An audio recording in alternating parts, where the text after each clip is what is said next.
Language कौन सा है? क्या लैंग्वेज माताಡ್ತೀಯ? कौन सी लैंग्वेज बात करती हो?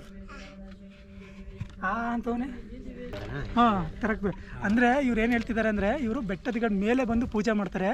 ಸೊ ಬೆಟ್ಟನೇ ಯಾಕೆ ಅವ್ರು ಚೂಸ್ ಮಾಡ್ತಾರೆ ಅಂದರೆ ಈಗ ತಾನೇ ನಾನು ನಿಮ್ಗೆ ಹೇಳಿದ್ನಲ್ಲ, ಬೆಟ್ಟದ ಫಸ್ಟು ಡೌನ್ ಸೈಡ್ ಶಾಟ್ ತಗೋಬೇಕು ಅಂದರೆ ಅದು ಹೇಗೆ ಕಾಣಿಸ್ತಾ ಇದೆ ಅಂತ. ಸೊ ಈಗ ನನ್ನ ಟಾರ್ಗೆಟು ಅಲ್ಲಿದೆ. ಸೊ ಇವತ್ತು ನನ್ನ ಟಾರ್ಗೆಟು ಬೆಟ್ಟದಪುರ. ಒಂದು ಆ ಬೆಟ್ಟದಪುರದ ಸ್ಟೆಪ್ಸು ಮೇ ಬಿ 3,3,500 ಇದೆಯಂತೆ steps. Today's target is Bettadapura.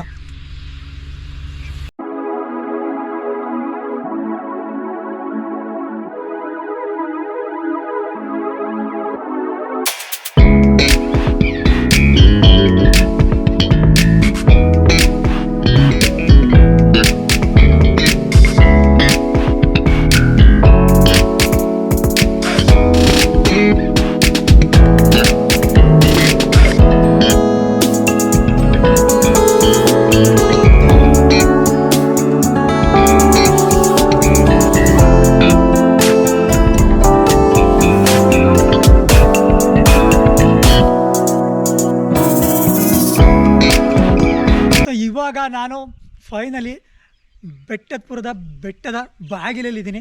So ಇಲ್ಲಿಂದ 3,3,500 ಸ್ಟೆಪ್ಸ್ ಇದೆ. ಸೊ ಅದನ್ನ ಹತ್ತಿ ಆ ಮೇಲಿಂದ ಟಾಪ್ ವ್ಯೂ ಹೆಂಗೆ ಕಾಣಿಸುತ್ತೆ ಸೊ ಅದೆಲ್ಲ ನೋಡೋಣ.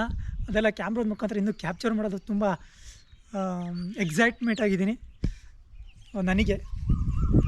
ಸೊ ಇನ್ಯಾಕೆ ರೈಟು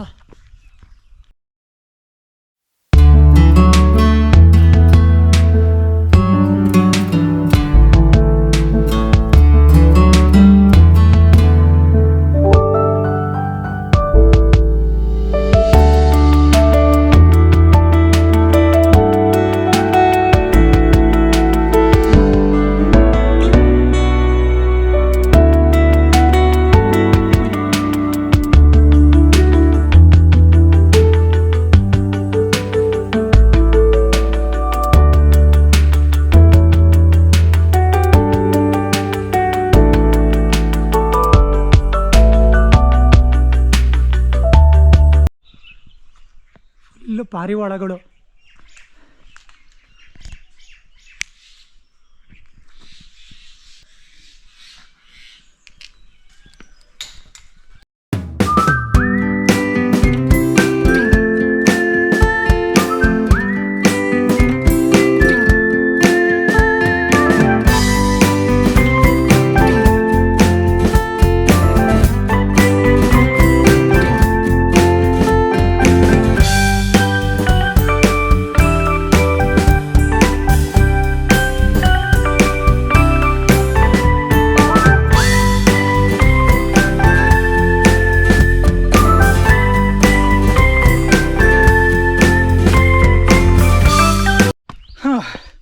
ಸೊ ನಾನು ಇಲ್ಲಿಂದ 1,500 ಮೆಟ್ಲು ಕ್ಲೈಮ್ ಮಾಡಿದ್ದೀನಿ. ಈ ಬೆಟ್ಟದ ಬಗ್ಗೆ ಮಾತಾಡ್ಬೇಕಾರೆ ಬೆಟ್ಟಕ್ಕೆ ಬಂದುಬಿಟ್ಟು ಇದ್ರ ಬಗ್ಗೆ ಮಾತಾಡೋದಂದರೆ ವೇಸ್ಟ್ ಆಗೋಗುತ್ತೆ. ಈ ಬೆಟ್ಟದಪುರದ ವಿಶೇಷತೆ ಏನಪ್ಪ ಅಂದರೆ, ಈ ಬೆಟ್ಟದ ವಿಶೇಷತೆ ಇಲ್ಲಿ ಪ್ರತಿ ವರ್ಷ ದೀಪಾವಳಿ ಟೈಮಲ್ಲಿ ಈ ಬೆಟ್ಟದಪುರ ಸುತ್ತಮುತ್ತ ಇರೋ ಹಳ್ಳಿಗಳು ಎಲ್ಲ ಜನಗಳು ಇಲ್ಲಿ ಈ ಬೆಟ್ಟದ ಮೇಲೆ ದೇವಸ್ಥಾನಕ್ಕೆ ದರ್ಶನಕ್ಕೆ ಬರ್ತಾರೆ. ಕೆಳಗಡೆಯಿಂದ ಹಿಡಿದು ಟಾಪ್ ವ್ಯೂ ತನಕನೂ ದೀಪಗಳಿಂದ ಅಲಂಕಾರ ಮಾಡಿರ್ತಾರೆ.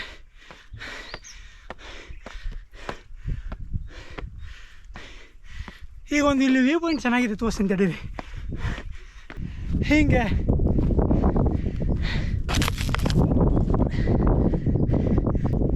ಏನೋ ಒಂದು ಪ್ರಾಬ್ಲಮ್ಮು, ಶ್ವಾಸಕೋಶ ಜೋರಾಗಿ ಹಾರ್ಟ್ ಬೀಟು ಹೈ ಆಗಿ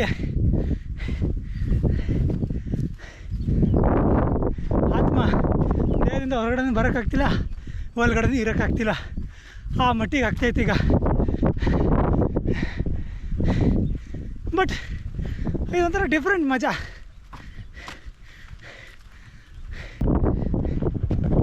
ಇಲ್ಲಿ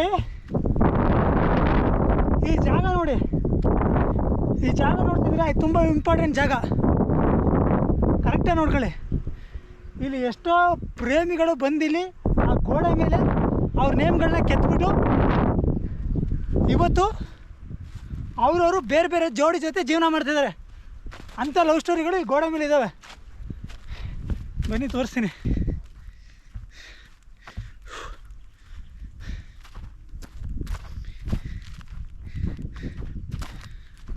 ಒಂದು ಟೈಮಲ್ಲಿ ಪ್ರೀತಿ ಮಾಡ್ಬೇಕಾರೆ ನಾನೇ ರೋಮಿಯೋ ಅವಳೇ ಜೂಲಿಯೆಟು ಅನ್ನೋ ರೇಂಜಲ್ಲಿ ಲವ್ ಮಾಡಿರ್ತಾರೆ.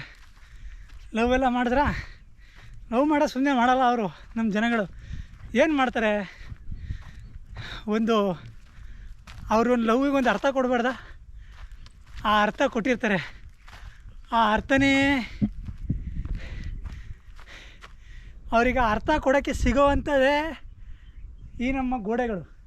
ಅದು ಬೆಟ್ಟದ ಮೇಲೆ ಇರೋ ಗೋಡೆಗಳಂತೂ highly favourite spot for lovers. ಯಾಕೆ ಹಿಂಗೆ ಹೇಳ್ತೀರಾ? ಲವರ್ಸಿಗೆ ಏನಾರು ಬೈತಾ ಇದ್ದೀರಾ? ಇಲ್ಲ, ಲವರ್ಸಿಗೆ ಬೈತಾ ಇಲ್ಲ. ನೋಡಿ, ಹಾಟ್ ಹಾಕ್ಬಿಟ್ಟು MC ಅಂತೆ, ಅಲ್ಲಿ ನೋಡಿ ಇಲ್ಲಿ MK ಅಂತೆ. ಈಗ ಆ M ಅನ್ನೋನು ಯಾರ ಜೊತೆ ಇರ್ತಾಳೋ, MK ಅನ್ನೋನು ಯಾರ ಜೊತೆ ಇರ್ತಾಳೋ, ಕನ್ಫ್ಯೂಷನ್.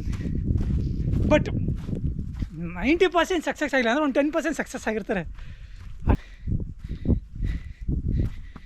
ನಮಗೆ ಇದು ಆ್ಯಕ್ಚುಲಿ ನೀವು ರೈನಿ ಸೀಸನ್ ಆದಮೇಲೆ ಮುಗಿಸ್ಕೊಂಡು ಬಂದಾಗ ಫುಲ್ಲು ಗ್ರೀನ್ರಿ ಇರುತ್ತಾ, ಸೊ ಆವಾಗ ನಿಮಗೆ ತುಂಬ ಚೆನ್ನಾಗಿರುತ್ತೆ. ಇಲ್ಲಿ ವ್ಯೂ ಪಾಯಿಂಟ್ ಆಗಿರ್ಬೋದು, ನೇಚರ್ ಆಗಿರ್ಬೋದು, ಪ್ರತಿಯೊಂದೂ ಆವಾಗ ನೀವು ಸಿಕ್ಕಾಪಟ್ಟೆ ಎಂಜಾಯ್ ಮಾಡ್ಬೋದು. ಹಾಂ,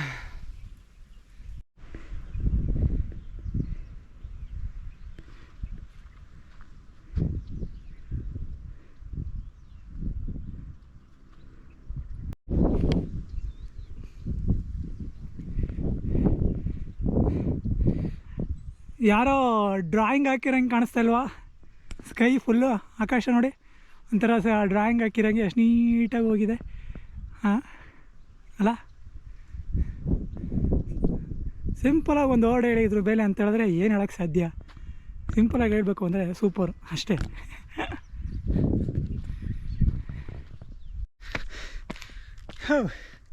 ಅಂತೂ ಇಂತೂ ದೇವಸ್ಥಾನಕ್ಕೆ ಬಂದು ಸೇರಿದ್ವಿ.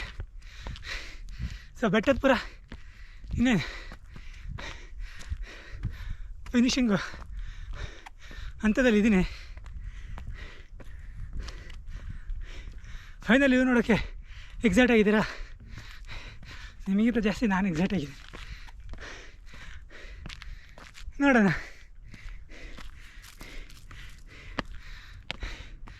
ಹೇಗಿರುತ್ತೆ ಫೈನಲ್ ವ್ಯೂ ಅಂತ. ಈ ಬೆಟ್ಟಗಳಿಗೆಲ್ಲ ಹತ್ಬೇಕಾರೆ ಸ್ವಲ್ಪ ಹುಷಾರಾಗಿ ಹತ್ಬೇಕು. ಯಾಕೋ ಗೊತ್ತಾ, ಏನೋ ಒಂದು ಶಾರ್ಟ್ಸು ಒಳ್ಳೆ ಒಂದು ಶಾರ್ಟ್ ಹೊಡೆದು ಸೊ ಕ್ಯಾಪ್ಚರ್ ಮಾಡಿ ನಿಮ್ಮ ಮುಂದೆ ಕೊಡೋಣ ಅಂತ ಅಂದ್ಕೊಂಡು ಟ್ರೈ ಮಾಡ್ತಿರ್ತೀವ. ಸೊ ಮಿಸ್ ಆಗಿ ಏನಾರ ಜಾರ್ಗಿರ್ ಬಿದ್ದರೆ ನಾವು ಟಿ ವಿನಲ್ಲಿ ಹೆಡ್ಲೈನ್ಸು ಏನಂತ, ಪುಂಡಾಟ ಆಡಲಿ ಹೋಗಿ ಬಿದ್ದು ಪ್ರಾಣವನ್ನೇ ಕಳೆದುಕೊಂಡ ಟಿಕ್ ಟಾಕರ್ ಅಂತ ಈ ಥರ ಹೆಡ್ಲೈನ್ ಆಗಬಾರ್ದು. ಅದು ನಮ್ಮ ನ್ಯೂಸ್ ಅವ್ರ ಹತ್ರ ಅಂತೂ ಆಗಲೇಬಾರ್ದು.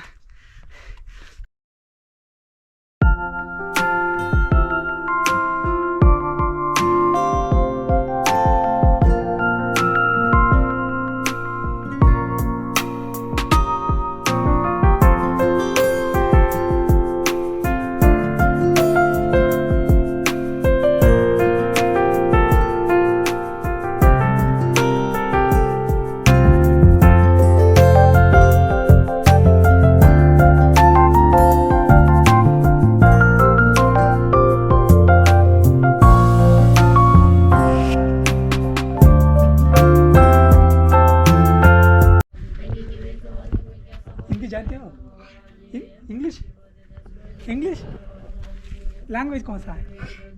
क्या लैंग्वेज माताಡ್ತೀಯ? कौन सी लैंग्वेज बात करते हो? ಅಂತವನೇ ನೇಮ್ ಏನು? ನೇಮ್ ಇವನಿಗೆ ಅನ್ನೋದು ಬಿಟ್ಟರೆ ಇನ್ನೇನು ಗೊತ್ತಿಲ್ಲ ಅನಿಸುತ್ತೆ. ಇರಲಿ. ಎಲ್ಲಿಂದ ಬಂದಿರೋದು? ಅವರು ಮಾತಾಡ್ತಾನೆ.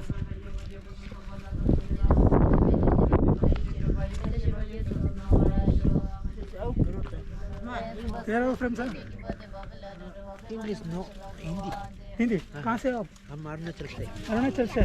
अरुणाचल से इधर कहाँ रहते हो? इधर बेल्लाकोपी में रहता है। बेल्लाकोपी में? Okay okay thank you Prasad thank you sir. तो इधर आप कहाँ के? हम मैसूर से हैं। मैसूर से।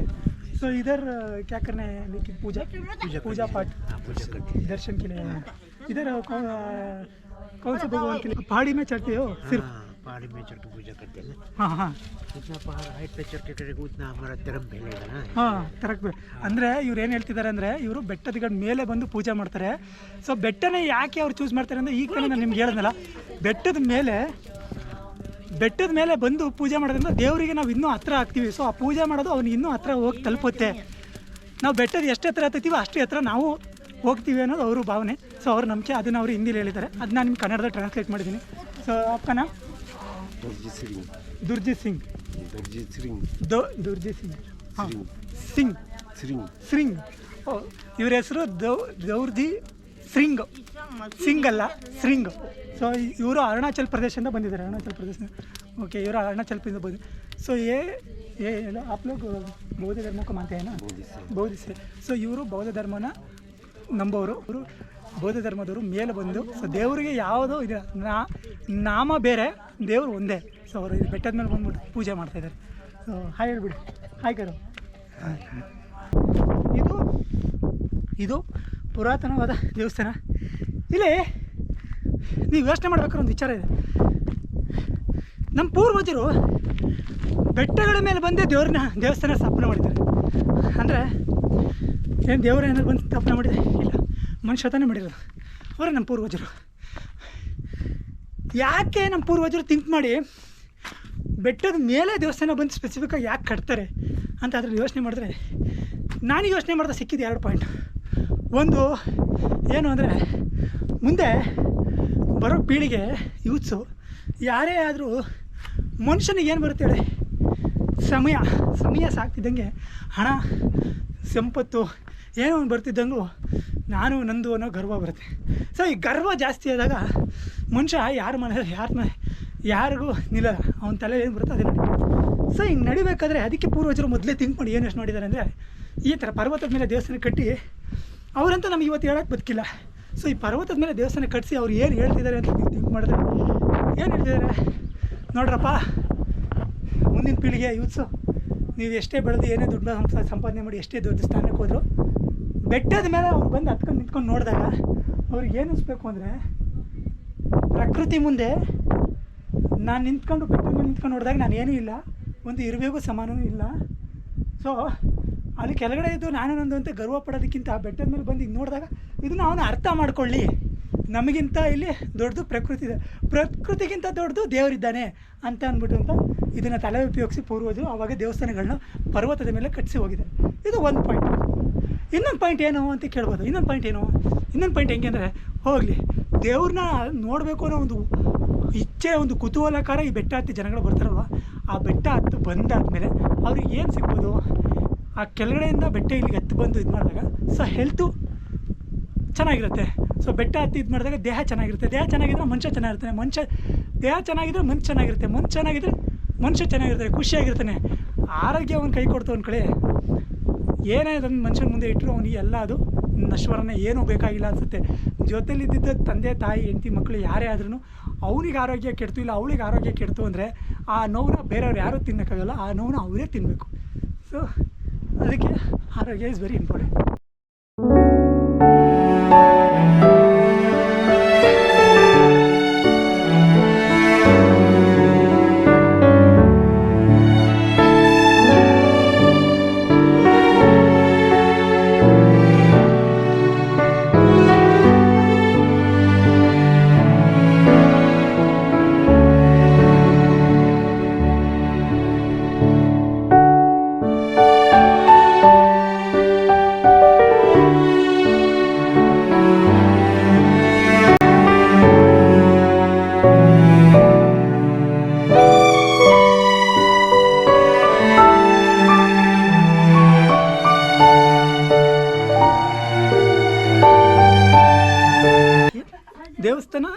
ಪ್ರೇಮಿಗಳು ಇವೆರಡು ನಡುವೆ ಸಿಕ್ಕಾಪಟ್ಟೆ ಸಂಬಂಧ ಇದೆ ಅಂತೀನಲ್ಲ, ಹೇಗೆ ಅಂತೀರಾ?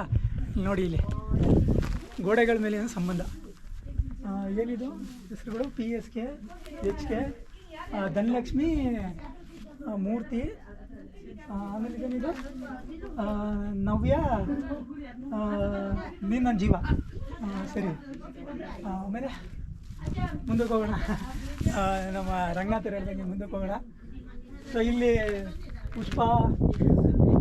ಸೊ ಫೈನಲಿ ಏನಂದರೆ, ಈಗ ಮುಂದಿನ ಪೀಳಿಗೆ ಬರೋ ಯಾರೋ ಇದಂದಾಗ ಏನು ಬಿಟ್ಟು ಹೋದ್ರು ಅಂದಾಗ ನೋಡಿ, ನಮ್ಮ ಪೂರ್ವಜರು ಏನು ಬಿಟ್ಟು ಹೋಗಿದ್ದಾರೆ ನಮಗೆ ಅಂದರೆ ಈ ಥರ ಪುಣ್ಯಕ್ಷೇತ್ರಗಳ ಬೆಟ್ಟಗಳ ಮೇಲೆ ಸೊ ಈ ಥರದ ಪುಣ್ಯ ದೇವಸ್ಥಾನಗಳನ್ನ ಕಟ್ಟಿಸಿ ಬಿಟ್ಟು ಹೋಗಿದ್ದಾರೆ. ಸೊ ಅದು ಅವರ ಕೊಡುಗೆ ಅಲ್ವಾ. ಸೊ ಈಗ ನಮ್ಮ ಜನ್ರೇಷನ್ ಅವ್ರ ಕೊಡುಗೆ ಏನು ಅಂದರೆ, ಈ ದೇವಸ್ಥಾನಗಳ ಮೇಲೆ, ಹಳೆ ದೇವಸ್ಥಾನಗಳ ಮೇಲೆ ಗೋಡೆ ಮೇಲೆ ನೇಮ್ ಬರೆದೋಗಿರೋದು ನಮ್ಮ ಕೊಡುಗೆ ಅಂತ ಆಗಬಾರ್ದು. ಸೊ ಆಲ್ರೆಡಿ ಆಗೋಗಿದೆ. ಈಗ ಲೈಕ್ ಮುಂದೆ ಇನ್ನೊಂದು ಸ್ವಲ್ಪ ಜನ್ರೇಷನ್ ಹೋದಾಗ ಅದರ ಮಗು ಒಂದು ತಂದೆ ಕೇಳುತ್ತೆ ಅಂದ್ಕೊಳ್ಳಿ, ಅಪ್ಪ ಈ ದೇವಸ್ಥಾನ ಎಲ್ಲ ಸ್ಥಾಪನೆ ಮಾಡಿದವ್ರು ಯಾರಪ್ಪ ಅಂತಂದಾಗ ಆವಾಗ ಅವ್ರ ತಂದೆ ಹೇಳ್ತಾರೆ, ಇದು ನಮ್ಮ ಪೂರ್ವಜರು ಕಣಪ್ಪ, ಅವರು ಇದನ್ನು ಸ್ಥಾಪನೆ ಮಾಡಿರೋದು ಅಂತ. ಆಮೇಲೆ ಆ ಮಗು ಮತ್ತೆ ಸ್ವಲ್ಪ ಎಲ್ಲ ಅಬ್ಸರ್ವ್ ಮಾಡಿದ್ಮೇಲೆ ಏನು ಕೇಳುತ್ತೆ ಅಂದರೆ, ಅಪ್ಪ ಈ ದೇವಸ್ಥಾನ ಗೋಡೆಗಳ ಮೇಲೆಲ್ಲ ಈ ನೇಮ್ ಬರ್ದಿರೋ ಯಾರಪ್ಪ, ಅವರು ಪೂರ್ವಜರ ಅಂತಾರೆ. ಅವರು ಪೂರ್ವಜರಪ್ಪ, ಆದರೆ ಈ ದೇವಸ್ಥಾನ ಸ್ಥಾಪನೆ ಮಾಡಿದ ಪೂಜ್ಯರುಗಳಲ್ಲ, ಇವರು ಸ್ವಲ್ಪ ಕಚಡ ನನ್ನ ಮಕ್ಕಳು ಪೂರ್ವಜರು. ಸೊ ಇವರು ಆ ಲಿಸ್ಟಲ್ಲಿ ಸೇರ್ಕೊತಾರೆ. ಅವರು ಸ್ಥಾಪನೆ ಮಾಡಿರೋ ಪೂರ್ವಜರೇ ಬೇರೆ ಕಣಪ್ಪ, ಇವರು ಸ್ವಲ್ಪ ಅವ್ರಿಗಿಂತ ಫಾರ್ವರ್ಡ್ ಆಗಿದ್ದರು. ಸೊ ನಾವು ಹೆಂಗೆ ಇಲ್ಲಿ ನಮ್ಮ ನೇಮ್ನ ಕ್ರಿಯೇಟ್ ಮಾಡೋದ ಅಂತ ಒಂದು ಅರ್ಜೆಂಟಲ್ಲಿ ಈ ಗೋಡೆಗಳ ಮೇಲೆ ಅವ್ರ ನೇಮ್ನ ಕೆತ್ಬಿಟ್ಟು ಹೋಗ್ಬಿಟ್ಟಿದ್ದಾರೆ ಅಂತ ಅವ್ರ ತಂದೆ ಮಗುಗೆ ಹೇಳೋಂಗೆ, ನೀವು ಆ ಲಿಸ್ಟಲ್ಲಿ ಸೇರ್ಕೊಬೇಡಿ. ಆಲ್ರೆಡಿ ಈಗ ಸೇರ್ಕೊಂಡಿದ್ದಾರೆ ಎಷ್ಟೋ ಜನ ಲೀಸ್ಟಲ್ಲಿ. ಸೊ ಇನ್ನು ನೀವು ಸೇರ್ಕೊಬೇಡಿ ಆ ಲೀಸ್ಟಲ್ಲಿ ಅಷ್ಟೇ.